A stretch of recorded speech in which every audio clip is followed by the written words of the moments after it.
Okay, I think the recording is starting now. Okay, so let's just start. Okay, so this first lesson is the case study, which I've given you the link to the Google Doc. You can get it from two ways. One is through the chat here. You should see the link there. If not, if you go into the Google Classroom under the announcement, it will be in there as well. So if you click on that link, you will get this. So this first lesson will go through the case study 2021. Okay, can I get maybe some of you all to turn on your webcam so that I don't just end up looking at my face? Thank you. Sarah and okay, thank you. Okay, thank you. So I don't always. I mean, I don't mind looking at my own face, but it's good to look at some of your faces. Okay, so we'll look at this. Thank you so much. You can still of course be distracted. Okay, let's take a look at this 2021 CSQ. So a quick look. So a few things to take note from table one is that real GDP per capita, right, is what we call as what the title of table one says, per capita income. So this should remind you of the household income. When we study macroeconomics, sometime in the end of this year, we will introduce to you what real GDP per capita is formally. Basically, it's the income per person, right, in Singapore. So you can see from the hanging data, you can see from the data that the real GDP per capita has generally been increasing in Singapore from 2010 to 2019, generally been increasing. So the objective of this is to tell you that the income per household, the income that each household earns in Singapore is going up. Okay, it's going up. For the other four rows, like fruits and vegetables, these refer to the quantity. Okay, the clear part is that because it's kilogram per capita, eggs pieces per capita, seafood kilogram per capita. So this is about the quantity of fruit and vegetable, quantity of egg, quantity of fish, of seafood and meat. They have either been going up and down for each year. So you can almost guess that there will be a question on YED. Okay, YED. So it turns out that there is a question on that. Extract one, right? The title of the extract one is price ceiling. Okay, price ceiling. Let me underline this. So again, this tells you that there's some form of price control going on in the Philippines. Okay, Philippines. So again, in case you are not sure whether to draw the price ceiling above or below, so the title gives you some clue, right? Food prices soar.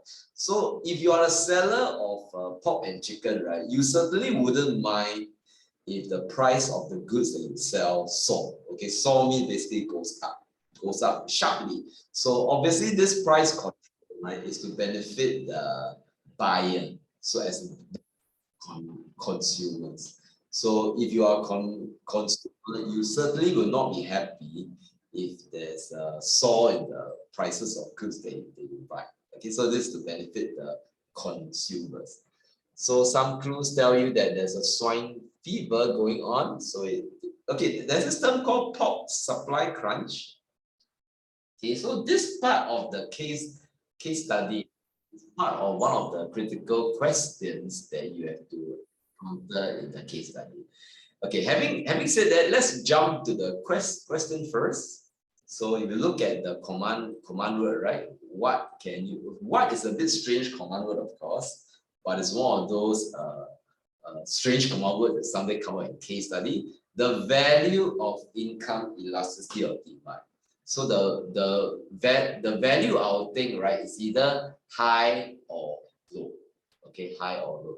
So part B, using information from table 1, okay, does the concept of YED always help producers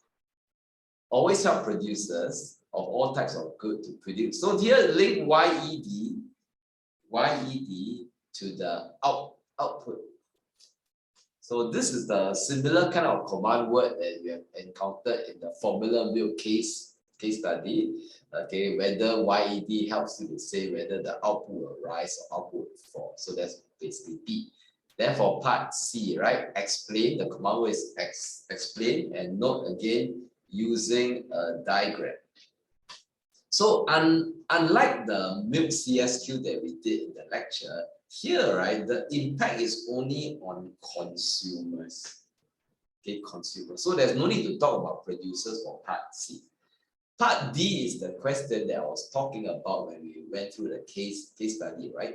Explain how the pork, so the command is explain how the pork supply crunch has also resulted in the higher prices of chicken.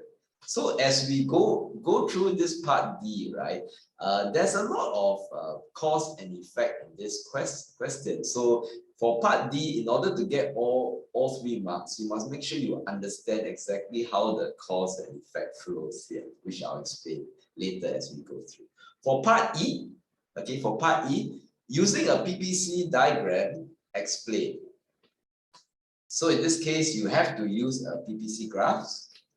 So again, this is a good reminder to all of you, right? In your revision for your coming block test, please don't ignore the first book, okay? Just in case they have questions that rely on the concept of scarcity, choice, and opportunity cost. So in this case, you use the PPC. Then just like you can expect for your coming CSQ, right? There will only be one higher order skill question. So for this particular year, it was part F. Okay, part F. So note that for this question, right, there are 2 command words: explain and discuss. So this tells you that to get all 8 marks, you have to address both command words. So the balanced view, right, and the need for a conclusion, evaluative conclusion, will apply to the second command word. So it's basically an 8-mark higher order skill question and 12 marks of lower order PRQ question. So once you are clear about that, okay, so let's go back to extract 1, the pork supply crunch. So we shall, so here, right, perhaps I can type in here. So if I'm you, right, what I'll think is this.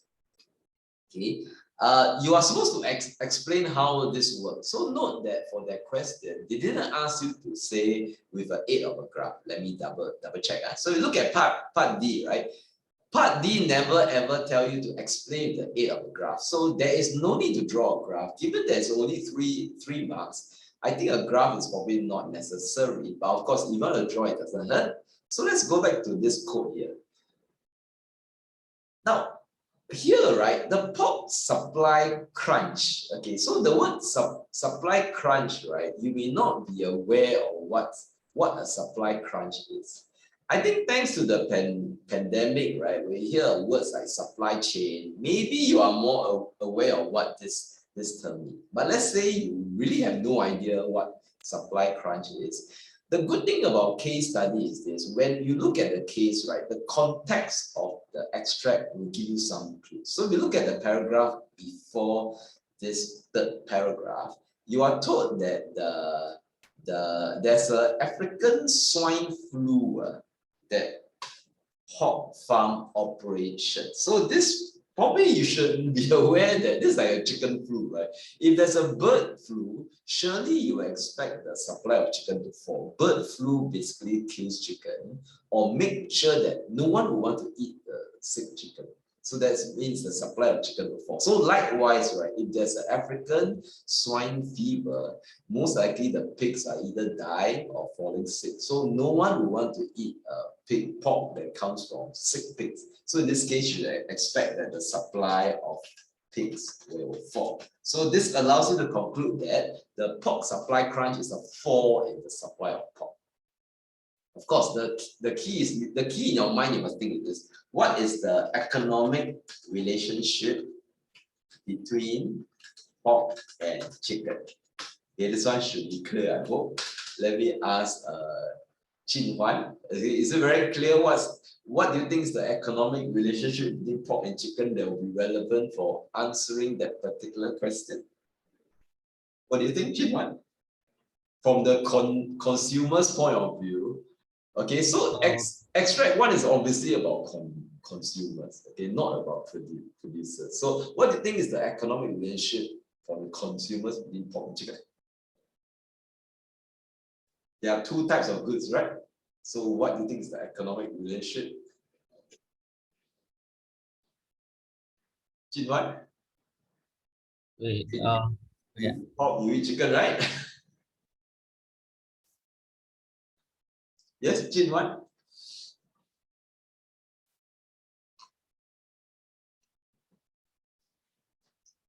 Competitive goods. Wait. You're thinking of competitive supply, right? Okay, that will make sense if let's say you're talking about the producers.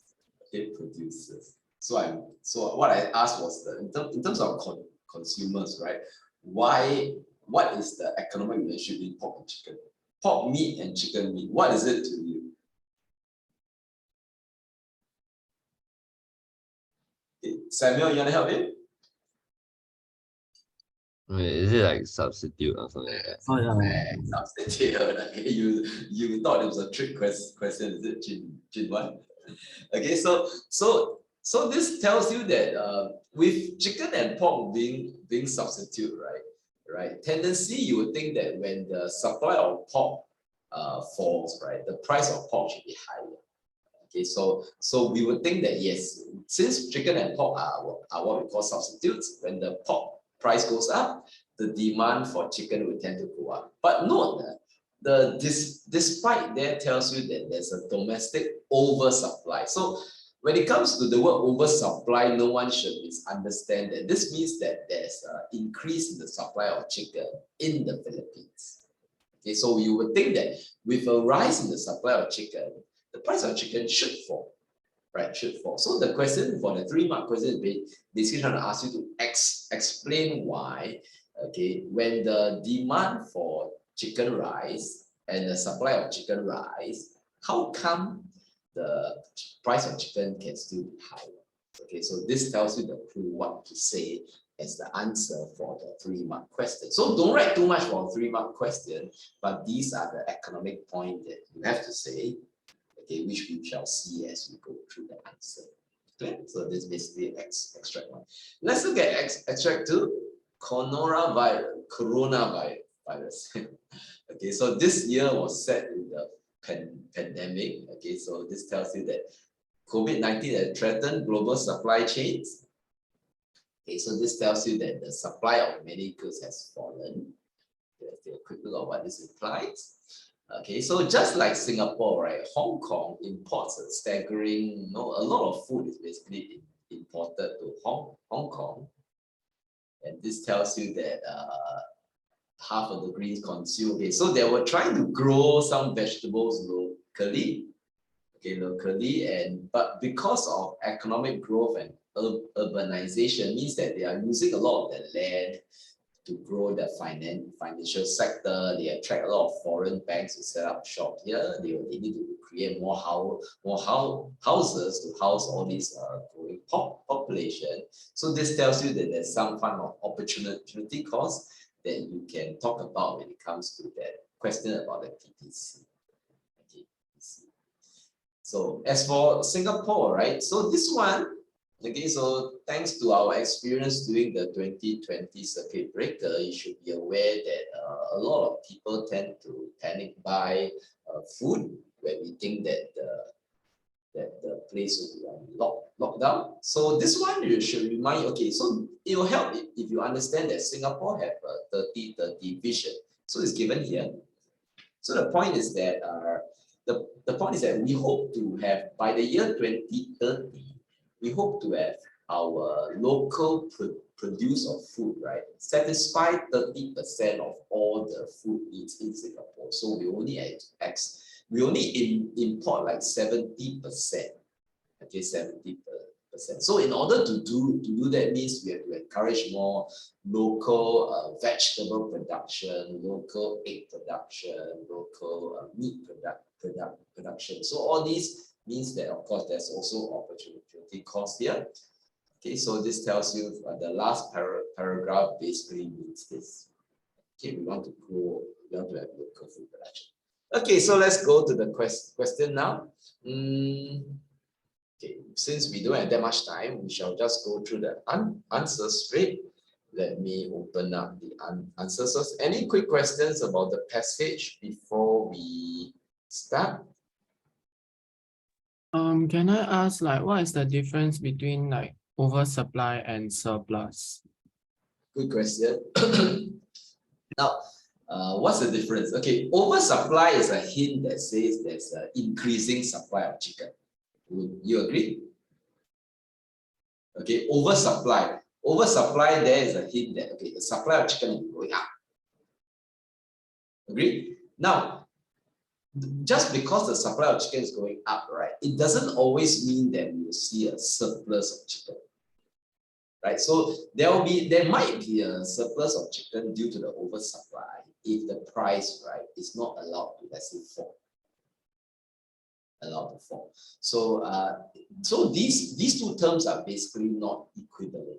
So an oversupply, the word oversupply there is a hint that the supply is going up.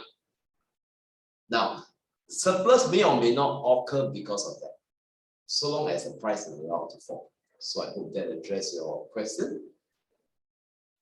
So does this mean that, like, if it's an oversupply, then if the price mechanism will still achieve like the market equilibrium price, so it does not like lead to a surplus? So my point is that these two terms are not equivalent. They don't mean the same thing. There are two different terms. There's some relationship, okay, but you need to bring in other points to explain the link between them. Was that what you're asking? Yeah. Okay, so basically this is what it means.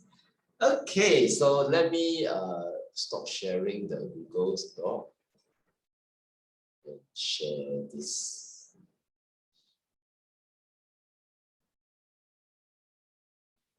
So here's the answer. So I'll post this on the Google Classroom after this.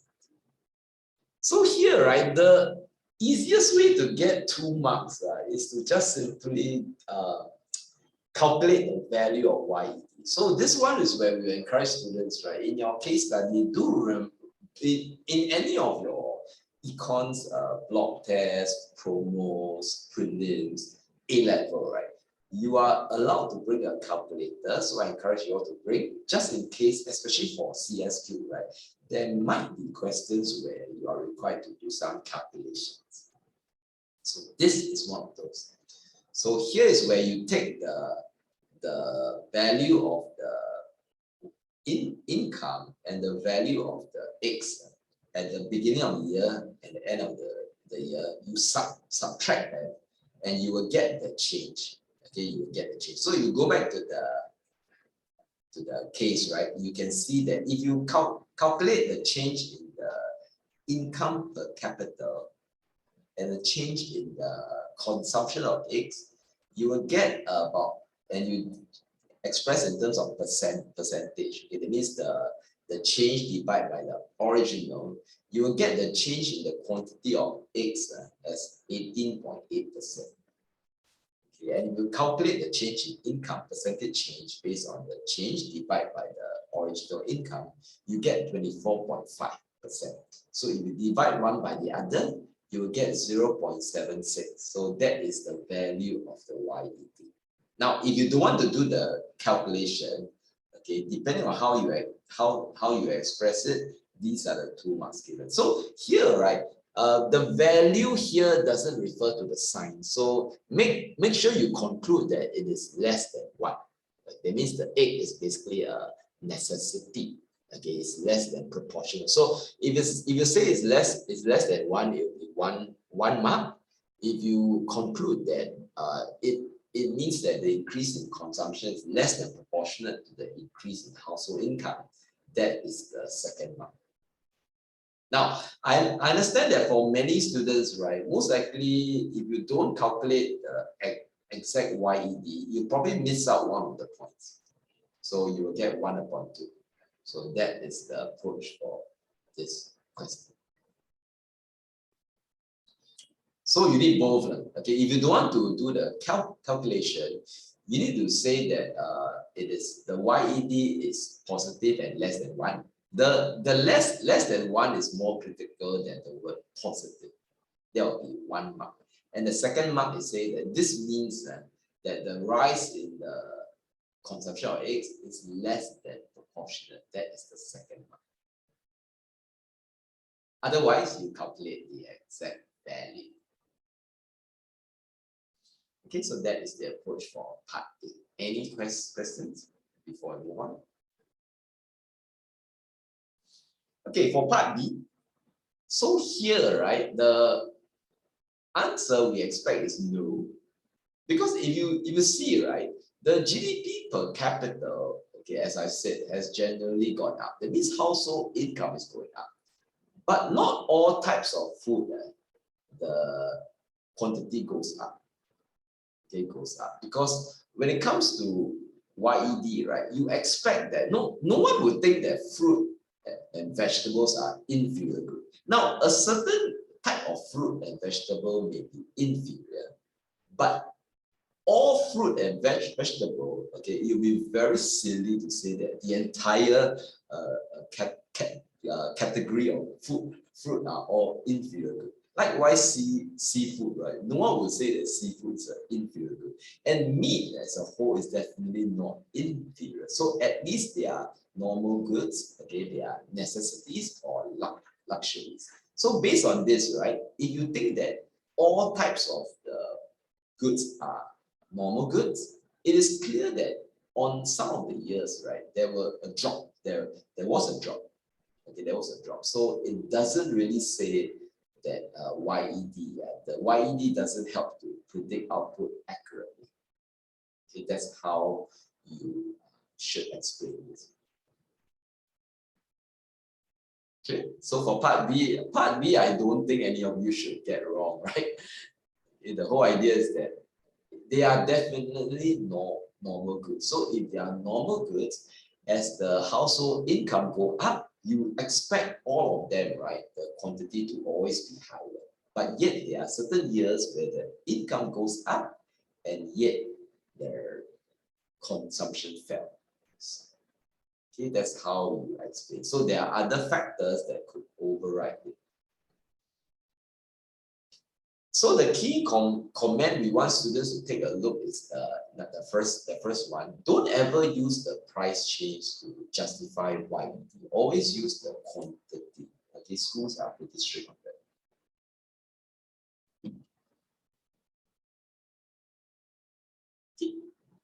Now let's go to part C. So part C, right? You draw the graph for price ceiling. You've got no time to draw in front of you. I hope you understand. The price control is set below the max price.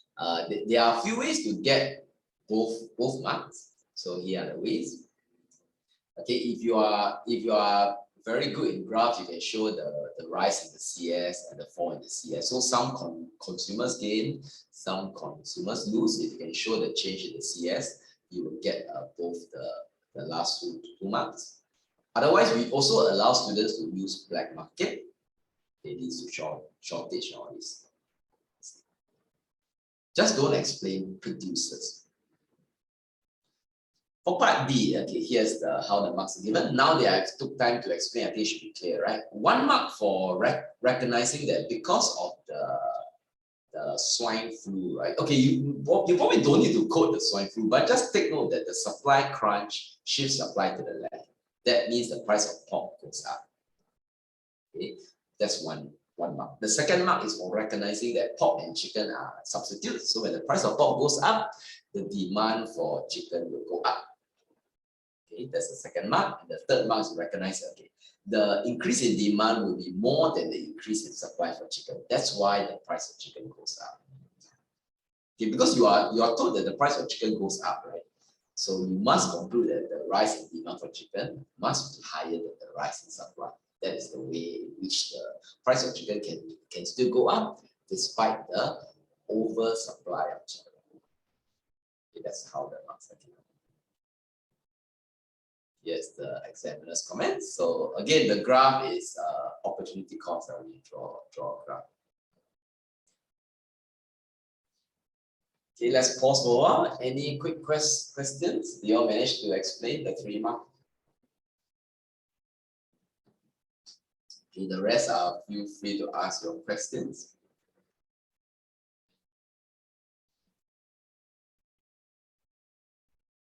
So for part E, right, you have to draw a graph.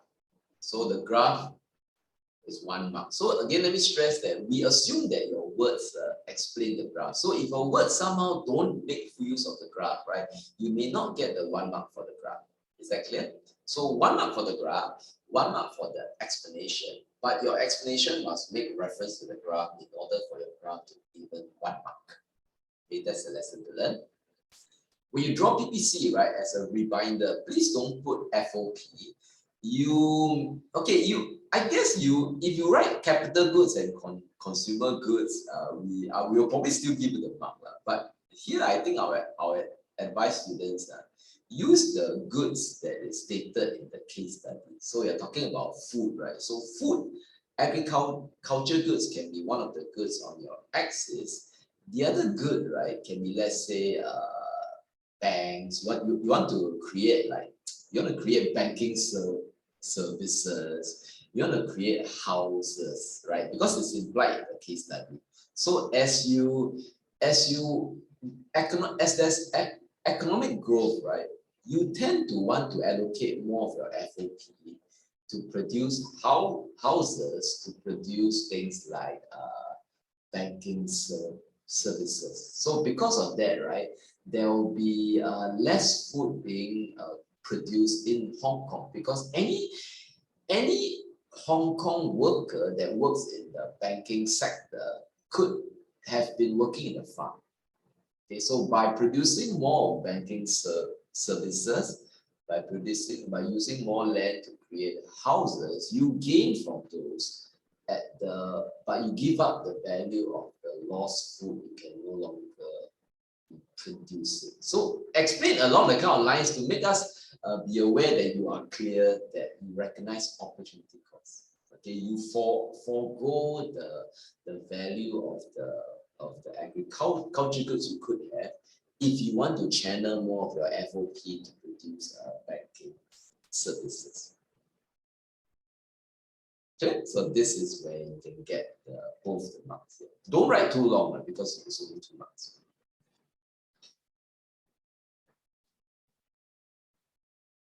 Okay, so that's basically part E. For part F, so the first command word is how to explain how market forces help to clear shortages. So let me stress again, for the higher order skill question, for the 8-mark question, they will not prompt you need to use a graph. But it's understood that if a graph helps, please draw. Here, I would strongly recommend all students to draw a graph. You don't need to shift the demand and supply, but if you want to, it's fine. The whole idea is to draw a graph, and you want to explain starting from a shortage. Okay, you've got to show a shortage in the graph. So you can start from a price that's below the free market price. So here is the graph here, or you can shift demand curve and show that the original price there will be a shortage. That's also fine. You can shift supply to the left and show that the original price is a shortage, and that's also fine, so long as you start with a shortage. So if you start with a shortage, the idea is to explain that when there's a shortage, right, prices will tend to be driven up. And when the price goes up, right, you can say that by the law of supply, okay, producers will be incentivized to increase the quantity supply. Okay, by the law of demand, consumers will be incentivized to ration, to cut some people will change their mind and eat less of this particular food when the price goes up. So this price will keep going up from P1 to P0. So at the P0, right, at Q0, quantity demand is 1 CP equals to quantity supply. So that's why in the Padlet before we ended the term, right, I make you all explain the column on how the price adjustment works, just in case this kind of question comes out in your coming block test. So this is the first part of the question. So there's no need to evaluate here because the command word here is explain. Okay, so just draw a graph explain the price adjustment process for the first part. The second part, right, is where you need to have some kind of balanced view. Okay, does the government need to intervene? Does the government not? Here, right, the HCI approach, in a sense, what they're trying to say is that your explanation for the price mechanism, how it cures the shortage, is already one of the points for your second command word. That explains, okay, so if the price adjustment works, right, there's no need for government to intervene. Okay, that is the antithesis for the command word discuss. So you don't need to repeat again the point, but what you need to say, emphasize more, right, is the thesis of this. That means you got to explain why the government might have to intervene. And notice, right, this question, governments is in plural. Let me highlight that. Governments is in plural. So since they give you a clue, right, there's a plural, you should probably explain more than one government. It means more than one country. In more than one country. So there's a reason why they put Philippines and Hong Kong and Singapore. So try not to just mention about Singapore. Talk about at least 2 out of 3. So here, right, we use Philippines.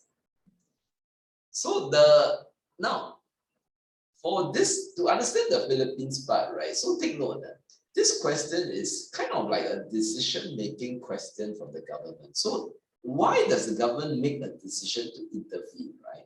It's not just about efficiency, but it's also about equity. So in this case, it should be clear, right? From the Philippines case, it is more of equity. The government is intervening because even if the market mechanism can get rid of the shortage, the price will go up. So when it goes up, right, by getting rid of the deadweight loss from the shortage, by ensuring that quantity demand can only supply, it doesn't mean that the market price, right, is a fair outcome for the Filipino consumer, because some of them may be poor. So here, right, the explanation should be talking about in terms of equity. So if the price goes up by too much, right, if you are low in income, you may lack the ability to signal your wants for food. Okay, so explain along the kind of lines, stress is for equity reasons. That is why the government of Philippines is intervening. As for Hong Kong and Singapore, right, you can just focus on Singapore, that the government is intervening because we want Singapore to not to be so dependent on foreign imports for food. So based on that, right, we are basically trying to encourage more local production of food. So this may include things like subsidies. You may purposely have some kind of subsidy scheme for any kind of Singapore firm, SMEs, who are keen to start up a firm focusing on food production in Singapore. So you can Google on your own, but I'm definitely sure that there are some kind of government help.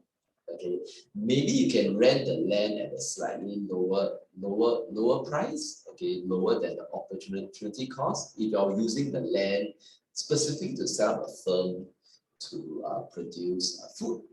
Okay, and we may even allow you to have some kind of government funds to learn to take the technology, right, to go into vertical farming, so that you can produce food using as little land as you can, but with greater technology. So all these are basically government intervention to ensure that there's a viable local food production, so that you can have increase in the supply of food in the long run for Singapore. So that is a form of government intervention. Okay. So we expect at least 2 governments. So it's good to choose Philippines because you can bring in equity. And then for the Singapore, right, you can bring in the fact that we want to ensure long run, right, there's increase in the supply of food coming from Singapore. So the government is intervening with all these subsidies. And also, you read the case study from Extract 3, right? The government may also be educating Singaporeans. You may have read that in the news, right? Now and then, right, the government always present news in the Straits Times telling Singaporeans, hey, you can try to consider how about eating local vegetables instead of just always buying the foreign vegetables. Why not buy local eggs instead of foreign eggs? So all these are basically government intervention to encourage the Singaporeans to buy local so that there's a viable market to sustain the Singapore local firms that are producing vegetable eggs. So all these are basically government intervention. Okay, so all these are what you can use for the Singapore case. Any questions? So for the conclusion here, right? Definitely from efficiency, there's no need for government to intervene. Okay, so the government needs to just let the price mechanism do its work. Okay, and the price will eventually go up. However, right, if you are really concerned to ensure that the poor can get food, maybe you could say that Philippines could be right. I would say this again, like my favorite point. Every time you try to have price ceiling for food, there's a lot of distortion from black market. So that's obviously not the best way. Okay, and subsidizing food is also not the best deal, as I said, because you actually subsidize food for both the rich and the poor. So the best way, right, is still to give money directly to the poor. So price control is probably the worst way to help the poor. Okay, so I would disagree that Philippines move is good. Okay, however, when it comes to Hong Kong and Singapore, probably you need some kind of government intervention to ensure that there's some local food production. So that may be justified here. But for equity, probably price control is the wrong way to help. Any questions? So this is what my stand would be. So you look at the mark scheme, right? How the marks are given. Okay, so you should have you should have at least 2 countries to achieve the full 6 marks. So you just explain 1 country, right? You can still get 5, which is very, very good. Okay, 5 marks.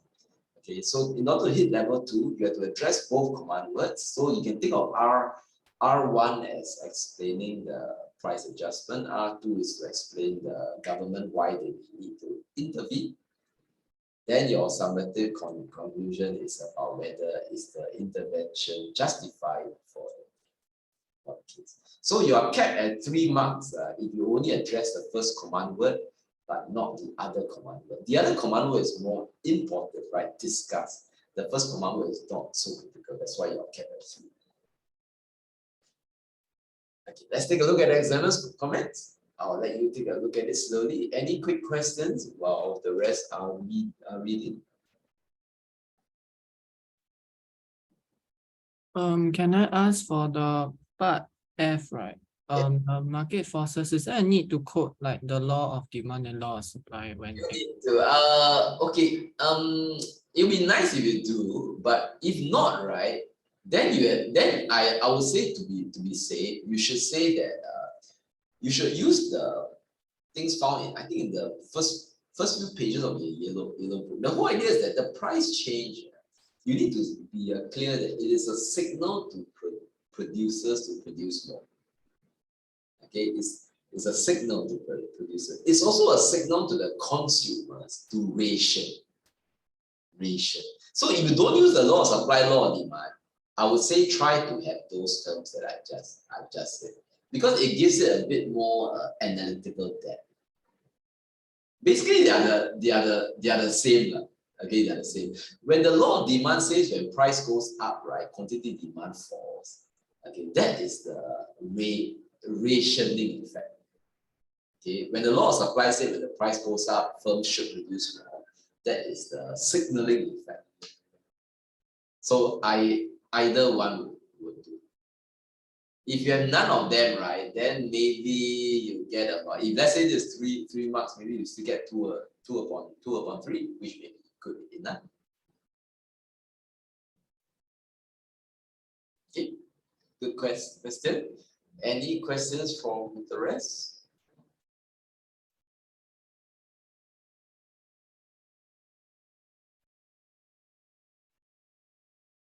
Do you need to draw a graph for this question? I would say yes, you need to. Yes. I mean, you can. I'm sure you can get all the marks even if you don't draw. Just that again, a lot of markers they like to see graphs, especially in the first year. So yes, my advice is always draw. It just looks more impressive, but of course you must explain the graph. So when you draw the graph here, right, you look at figure 1. Okay, if you put P0, P1, you put Q1, Q2, Q0, please make sure you have reference to the points in your words. I would encourage everyone to draw a graph. Okay.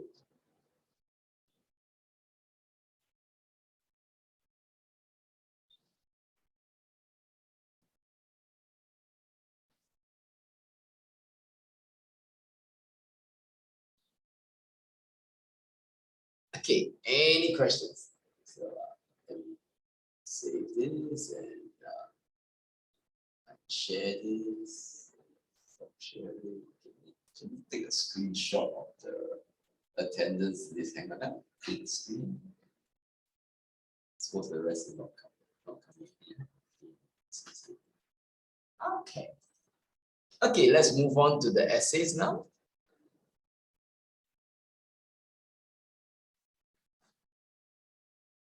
Okay, where's the essay question? Revision package. Okay, let me share the Google Docs again. 2021. Right, we are at 2021 here. 2021, right? Okay, good. Okay, so this question 2021, you can see the Google Doc, right? So in this case, let me try to type here so that you can follow. So as a reminder, to do well in the essays as well as the higher order skill question for CSQ, your first job is to identify the 2 requirements of each part of the essay. So part A and part B, right? There will be 2 requirements. Now, 2021 obviously and 2021, right, was for the 2021 J1 batch. So at that time, there was not that explicit emphasis on 2 requirements. So sometimes you will not get the present phrase like that. But definitely 2022 and the one that you're going to get 2023, right, it will be very explicit. So if you want to get a good pass, right, just make sure you identify the R1, R2, and then you deliver what they want as an analytical way as possible. So for 1A should be clear, right, because of the command word, because of the connecting word and so R1 should be positive externalities causing market failure. R2 will be imperfect information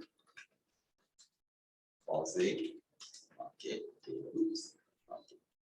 Okay, so this one I think students will score. But okay, but since I'm here, right, let us see about wise essay choice.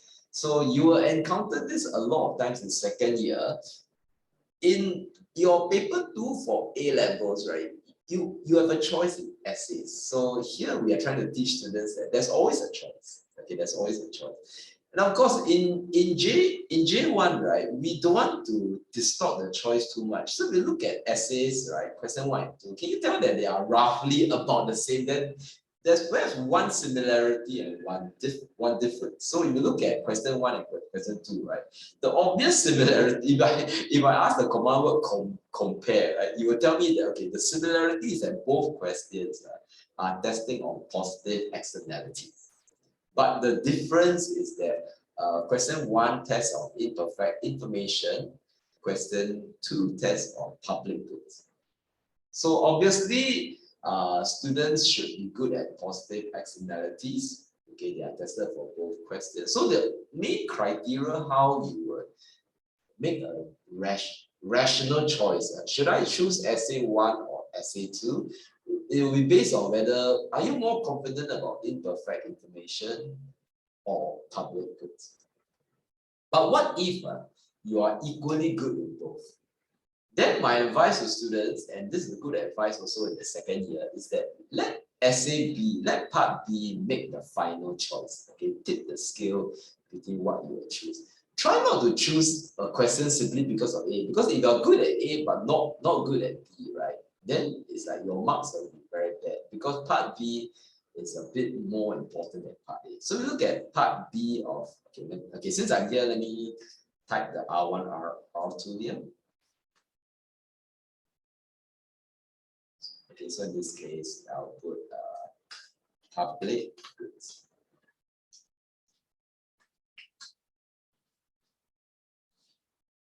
Now let's look at part B's for both questions.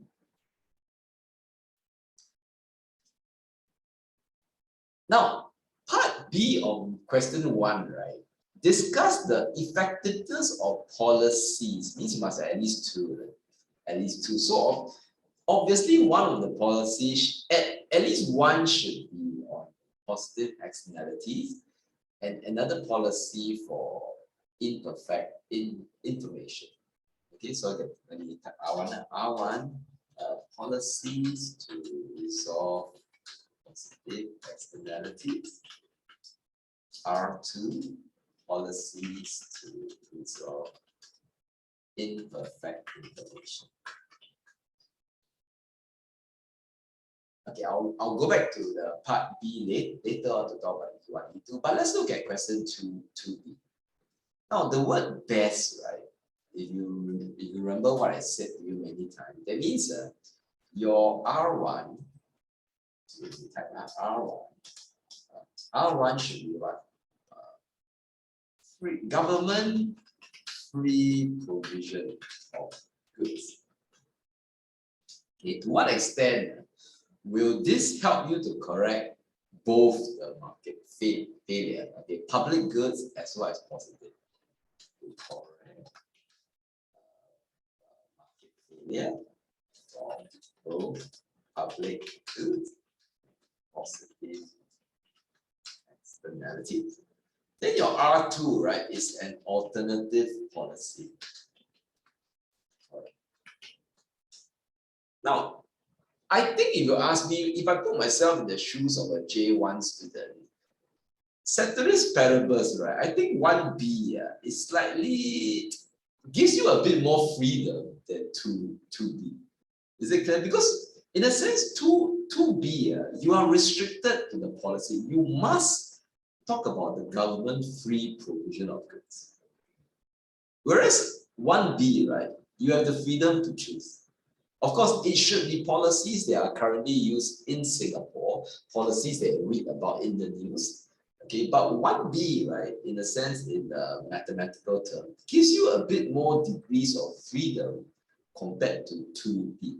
So you should only choose question 2 if you are pretty confident on how to explain the government free provision of goods to correct the two market failures. I think when they put the word free provision of goods, we are trying to combine both policies into one, because now you have learned, right, for public goods, usually the standard policy for government to use is government provision, right? Government provision. But it's not just government providing the good, but the government also making it free. So if you read your notes, right, we took care to stress that just because the government is paying for the good, government is financing the good, it doesn't mean that the government, okay, it doesn't mean two things. Let me write right up here. Look. Government provision does not mean government is producing. Okay, nor does it mean that government is not charging a price. Okay, so this is something that you should be aware of. In a sense, when we talk about government provision, means we are talking about government taking charge of, let's say, financing the good. Okay, but they can always outsource that. You can always hire a private firm to produce the good. Okay, and when the government provide a good, right, it doesn't mean that the government doesn't charge a price. So of course, when it comes to public goods, you probably cannot charge a price directly to the buyer. Okay, that's probably true. But that will not be true for goods with positive externalities. So for example, right, your COVID-19 vaccine, your education, okay, just because the government is financing the schools. Let's say we are talking about MOE schools, right? The government is trying to raise taxpayers' money, trying to charge taxpayers, trying to charge a tax, okay, force all of us to pay. And the government is producing a school, right? The government is training all the teachers, but it doesn't mean that the fees that you pay for your schooling must be zero, right? The government still charges you a fee. So take note that government provision does mean all these things. So now it is possible that when you do 2B, you may lose track of all these things. Okay, but that basically means that 2B has more track than 1B. So my advice to all students, right? Just choose one. Okay, one is much easier than this. So okay, before we go on, so take note the E. Okay, so I'm stress E1, limitation of policies above. E2, limitation of policies above. Policies. Then your E3, right, is the summative conclusion on overall effectiveness. So remember, that's what you also do for this 1B. Okay, 1B. So likewise for 2B, right, your E1 should be limitations of 3 of the above. Then your E2 is limitation of alternative policy. And E3, which is the best. Okay, so that's how you should approach this. Any questions? So this the thinking process is definitely more important than the actual answer itself. So this is where the key is. Any questions? Let me end this with finally showing this. So if you are doing question 1, right, it should be quite clear. Okay, let's take a quick look. This one, okay, give an example, of course. So here we use vaccination. So the good thing about this question 1 is that you are free to choose your own example. So for most students, right, just choose vaccination for positive externalities. Okay, make sure your MED is clear. Must be the third party. Don't rush through again. So I said to you many times. So this is basically the same explanation. For imperfect info, here we use sugar drinks. You are free to use cancer screening, all these things. So in this case, right, the graph that we use is the MPC perceived versus MPC actual, but you're free to use the MPP perceived, MPP actual, so it doesn't matter. Okay, so you'll be more familiar with the MPP perceived, MPP actual, so just follow this graph. So note that for part A, there's no need for conclusion.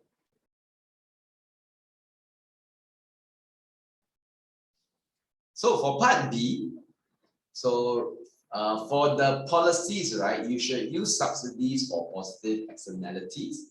Again, because that allows you to fully use the graph. So make full use of the graph, internalizing the externality. Okay, so if you use subsidy, right, the key limitation is that the government doesn't have correct information on the exact MEP. Okay, that's something you should use. That's the key R1. For R2, right, my recommendation for imperfect information, always use public education. So you can see that 1B definitely offer you more degrees of freedom than 2B. Okay, so 1B allows you to say, okay, the government should use subsidies for positive externalities and public education for imperfect information. So make sure you explain the context of the graph. So if you use your MPB perceive, right? So if you are trying to encourage people to take the COVID-19 vaccine or to go for health screening, you will educate them so that the MPB perceive will either shift to the right or vanish. So there will be only the MPB actual. So we will all equate MPB actual to an MPC, and therefore we'll go for the more screening or take more checks or wear more masks. Of course, the key limitation is that public education will not change people's mind. So for the conclusion, as I said to you in the lecture, it's probably easier to take a stand that overall the policies are quite effective. You can say that also because here in Singapore, right, I made the point in the lecture that generally I would say the majority of the Singaporeans put their trust in the government because of the way we grew up with it. Okay, we trust the government more. So public education is definitely very effective. Not 100%, but generally quite effective. And the good thing about government subsidy is that we need not worry about opportunity costs. Okay, because of the huge amount of reserves we tend to build up over the years. Okay, and with the experts in the government, I guess you will say that knowing the MEB is probably not that tough. So my advice for students is that when it comes to policies of Singapore, right, it's easier to justify a stand that overall the current policies are effective. Of course, you can always have more policies. You can always be fine-tuned. Okay, but the general stand is that it's overall effective. Even if you give a very very propaganderish any kind of justification, you will get at least plus 3. Okay, plus 3. But of course, that includes your limitations of your policies as well. Okay, if you get plus 3, that's really very good for your block test. Any questions for part B? Okay, for the second part, let me quickly go through question 2. Okay, we will not go through 2A. I think 2A we've gone through a lot of times. But for 2B, right? So here's the graph that you may want to draw. Do you have a graph here? Okay, so the full subsidy, right? When it comes to full subsidy, okay, so the full subsidy graph you can draw where the MPP cut MPC and the MPC prime at 0. So the clearest R2 is that often when it comes to positive externalities, making it free is generally not the best policy. Okay, so most of the time you draw the full subsidy graph, the dividend loss is bigger. So R2, right, for this question, we allow students to say that, okay, if not full subsidy, how about a partial? So this is the case for partial subsidy. Okay, so this is where we allow this. Okay, because this is on positive externality. Now, what if I change the question to imperfect information? Then, of course, the clear alternative policy should be public education. Is that clear? Okay, is that clear? Because public education addressed the root cause. If it was imperfect in info, right, then you should use public education instead of a partial subsidy. So this allows you to take the final stand that for public goods, right, free provision is probably the best. However, for positive externalities, usually there's not a complete market failure. A price can be charged. So in this case, unless the dividend loss for under consumption is that big, right? In the case of COVID-19, okay, let's say talking about vaccine be full, but for healthcare screening, university is really not full. Okay, partial subsidy. Yeah. So I hope you can see, right? Question 2 has a lot of trap. Okay, a lot of trap. So again, I hope you can understand the wisdom. Choose question 1 instead of question 2. Question 1, right? Part B definitely offers you a lot of freedom that 2B doesn't. So you'll be a foolish student, ceteris paribus, to choose 2 instead of 1. Okay. Any questions? Good. Okay, so I'll post these two. I'll post all the answers to the Google Classroom after this. Okay, so I hope you learned something. You learn more from the comments I said than what the answer itself. Anyway, any questions? Okay, good. Okay, if no question, then I'll end the lesson here. Let me stop the recording. Okay, I'll see.